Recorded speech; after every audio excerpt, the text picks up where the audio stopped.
தேவையானது ஒன்றே, மரியாவோ நல்ல பங்கை தேர்ந்து கொண்டார்.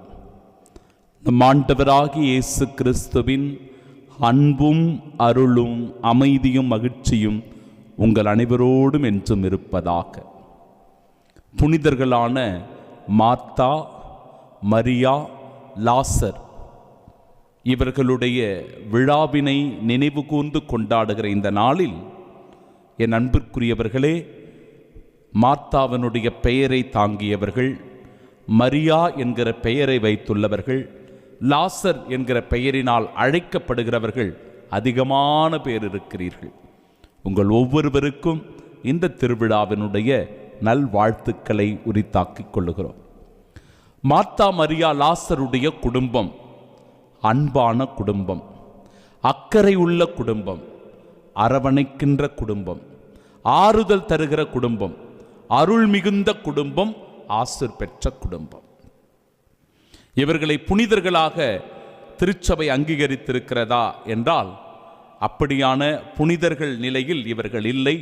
ஆனாலும் இயேசுவோடு வாழ்ந்த அந்த அனுபவத்தினால், இயேசு வாழ்ந்த காலகட்டத்தில் வாழ்ந்ததினால் ஒரு புனிதத்துவமிக்க வாழ்க்கையை இவர்கள் வாழ்ந்திருக்கிறார்கள் என்பதனால் என் அன்பிற்குரியவர்களே, மார்த்தாவினுடைய விழாவை மட்டும் கொண்டாடுகிற சூழ்நிலையில் நம்முடைய திருத்தந்தை பிரான்சிஸ் மார்த்தா, மரியா, லாசர் என மூவரையும் இணைத்து கொண்டாட நமக்கு அழைப்பு தருகிறார். மார்த்தாவை பற்றி நாம் சிந்திக்க அழைக்கப்படுகிறோம். மார்த்தா இயேசுவோடு மிகுந்த நெருக்கமாயிருந்தவர். குறிப்பாக இயேசுவை நன்றாக கவனித்து கொள்ள வேண்டும் என்பதில் மிகுந்த அக்கறை காட்டியவர். அவரை நன்றாக உபசரிக்க வேண்டும் என்று நினைத்தவர். அவர் மீது அதிகமான அக்கறை எடுத்துக்கொண்டவர். இதனால் மிகவும் ஆர்வத்தோடு படபடப்பாக, பல நேரங்களில் பரபரப்பாக இருந்தவராக இருக்கிறார். அதனால தான் இவரை இயேசுவும் பரபரப்பாக இருக்கிறார் என்பதை இறைவார்த்தையின் வழியாகவே நாம் அறிந்து கொள்ளுகிறோம்.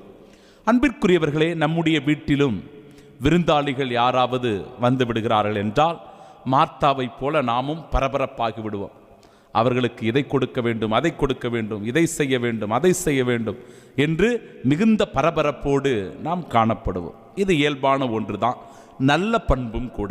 நம்ம குடும்பத்திற்கு யாராவது வருகிறார்கள் என்றால் நாம் நன்றாக அவர்களை உபசரிக்க வேண்டும், அவர்களின் தேவைகளை கருத்தில் கொண்டு அவற்றை நிறைவு செய்ய வேண்டும். எனவே இது மிக மிக முக்கியம் என்பதை நாம் உணர வேண்டும். உடனிருப்பது, நலம் விசாரிப்பது, அவர்களை கவனிப்பது மிக மிக தேவை. அதே நிலையில் ஆண்டவர் சொல்லுகிறபடி, மார்த்தா, மார்த்தா, நீ பலவற்றை பற்றி கவலைப்பட்டு கலங்குகிறாய். லூக்கா நற்செய்தி 10வது அதிகாரம் 41வது இறைவார்த்தை. இப்படி பரபரப்பாகி பணி செய்வது நமக்குள் ஒரு கவலையை ஏற்படுத்திவிடக்கூடாது. அது கலக்கத்தை தரக்கூடாது. வேலைகள் முக்கியம்தான், வருகின்ற விருந்தாளிகளுக்கு உபசரிப்புகள் செய்ய வேண்டும் தான், இதெல்லாம் அவசியம்தான். ஆனால் அதனால் முக்கியமானது எதுவோ அவற்றை மறந்துவிடக்கூடாது, விட்டுவிடக்கூடாது. அதுதான் இன்றைக்கு நாம் அறிந்து கொள்ளுகிற உண்மை.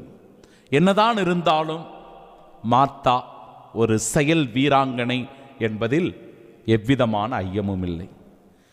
ஒருவர் நம் வீட்டிற்கு வருகிறார், நமக்கு நன்றாக தெரிந்தவர், அறிந்துள்ளவர் என்றால் அவரை நன்றாக உபசரிப்பது, கவனித்துக் கொள்வது மிக மிக அவசியம் என்பதை உணர வேண்டும்.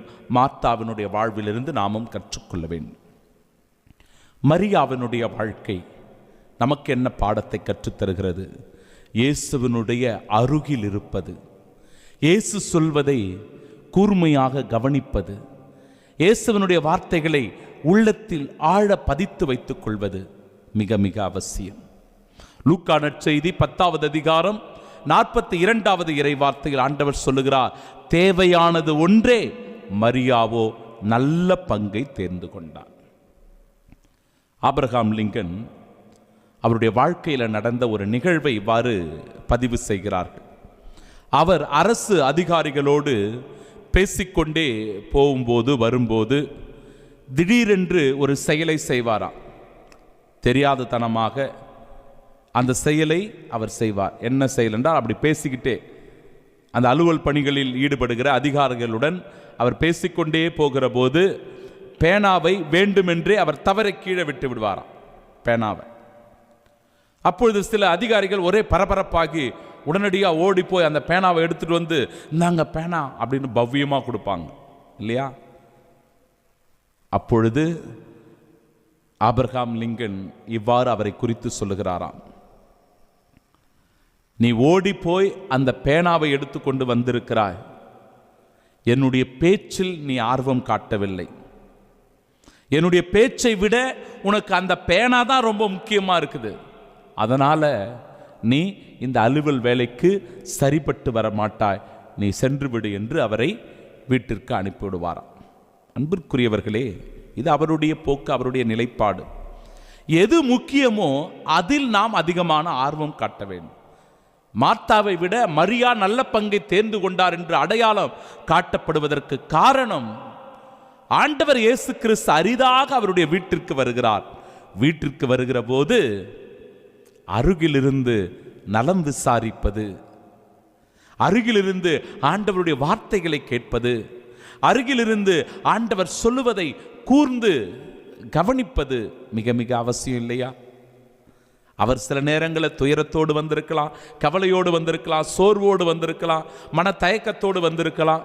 எந்த நிலையில் வந்திருக்கிறார் தெரியாது. அவருடைய வயிற்றுக்கு உணவு கொடுப்பது என்பது வேறு, அவருடைய மனதில் என்ன இருக்கிறது என்பதை அறிந்து கொள்வது வேறு. வயிற்றுக்கு உணவு கொடுப்பதற்கு மார்த்தா, அவருடைய மனதில் இருப்பதை அறிந்து கொள்வதற்கு மரியா. ரெண்டுமே முக்கியம். அதைத்தான் மரியாவினுடைய வாழ்க்கை சுட்டி காட்டுகிறது. அதுபோலவே லாசருடைய வாழ்க்கையும் கூட. லாசர் இயேசுவினுடைய அன்புக்கு உரிய ஒரு நல்ல நண்பராக இருக்கிறார். இயேசு லாசருக்காக கண்ணீர் சிந்துவதை இறைவார்த்தை சொல்லுகிறது. யோவான் நற்செய்தி 11வது அதிகாரம் 35வது இறைவார்த்தை. லாசரின் மீது எவ்வளவு அன்பு இவருக்கென்று பாருங்கள் என்று சொல்லுவதையும் பார்க்கிறோம். யோவான் நற்செய்தி 11வது அதிகாரம் 36வது இறைவார்த்தை. மார்த்தாவுக்கு ஒரு ஆறுதல் வார்த்தைகளை இயேசு சொல்லுகிறார். யோவான் நற்செய்தி 11:23வது இறைவார்த்தையில், உன் சகோதரன் லாசர் உயிர்த்தெழுவான் என்று ஒரு நம்பிக்கையான வார்த்தைகள். யோவான் நற்செய்தி 11வது அதிகாரம் 43வது இறைவார்த்தை, லாசரே வெளியே வா என்று அழைப்பதை காணுங்கள். லாசருக்கும் இயேசு ஆண்டவருக்கு எவ்வளவு தொடர்பு என்பதை இந்த இறைவார்த்தைகள் அழகாக சொல்லுகிறது. இதனால் உயிர்ப்பின் அடையாளமாகவே லாசர் இருப்பதை நாம் அறிந்து கொள்ளலாம். ஆம் அன்பிற்குரியவர்களே, நம்முடைய குடும்பம் எப்படிப்பட்ட குடும்பம்? இந்த இடத்தில் மார்த்தா, மரியா, லாசர், இந்த குடும்பத்தில் அவருடைய பெற்றோர்களை பற்றி சொல்லலை. அப்பா அம்மா இருந்தாங்களா இல்லையா தெரியல, இல்லாமல் இருக்கலாம் என்பதுதான் விவிலிய அறிஞர்களுடைய கருத்து. அதனால தான் இவங்க 3 பேர் மட்டும் சொல்லப்பட்டிருக்கிறது. ஆனாலும் இந்த குடும்பத்தில் அன்பு இருந்தது, அக்கறை இருந்தது, அரவணைப்பு இருந்தது, ஆறுதல் இருந்தது, அருள் இருந்தது, ஆண்டவருடைய ஆசீர்வாதம் இருந்தது. நம்முடைய குடும்பத்திலும் அத்தகைய ஆசீர்வாதங்கள் உண்டாக இந்த நாளில் நம் குடும்பத்தை ஒப்பு கொடுத்து ஜெபிப்போம். ஆமென்.